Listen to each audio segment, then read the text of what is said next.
దేవుని పరిశుద్ధ నామములకు మహిమ కలుగును గాక.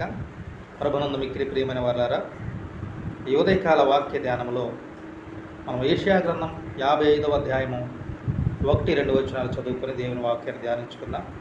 దప్పికొనిన వారలారా, నీళ్ల యొద్దకు రండి, రూకలు లేని వారలారా, మీరు వచ్చి కొని భోజనం చేయుడి. రండి, రూకలు లేకపోయినను ఏమీ నీయకయే ద్రాక్షారసమును పాలను కొనుడి. ఆహారము కాని దాని కొరకు మీరేల రూకలించెదరు, సంతుష్టి కలుగజేయ దాని కొరకు మీ కష్టార్జితమును ఎందుకు వేయపరిచెదరు? నా మాట జాగ్రత్తగా ఆలకించి మంచి పదార్థము భుజించుడి, మీ ప్రాణము సారమైన దాని యందు సుఖింపనీయుడి.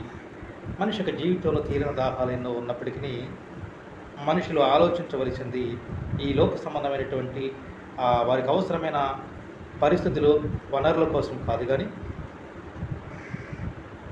ఆత్మశాంతి కొరకు, మన ఆత్మ దేవుని రాజ్యంలో ఉండేట కొరకు, రేపు మనం ఎదుర్కోబోయేటువంటి నిత్య నరకాగ్నిలో ఆరని మంటల మధ్య తీరని వేదనల చేత బాధపడేటువంటి ఆ నరకయాత్ర నుంచి తప్పించుకోవాలంటే తప్పనిసరిగా దేవుని వాక్యము అనేటువంటి నీటి వద్దకు రావాలి. తప్పికొన్న వాళ్ళారా, రండి. దేవుని వాక్యాన్ని వెతికి, దేవుని వాక్యమును ఆశ్రయించి, దేవుని ఆలోచన గ్రహించినట్లయితే మనము యొక్క జీవితము ధన్యమవుతుంది, మన మనసు, మన ఆత్మ నెమ్మది పొందుతుంది.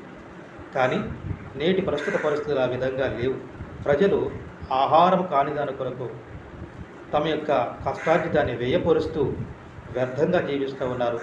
వారికి తీరని దాహంగానే మిగిలిపోయింది.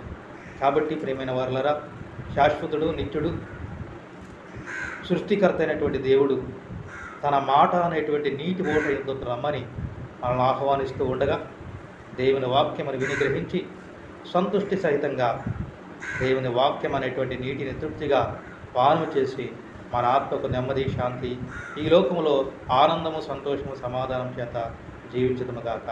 అట్టి కృప పరిశుద్ధాత్మ దేవుడు మనందరికీ మెండుగా అనుగ్రహించి నడిపించునుగాక. ఆమేన్.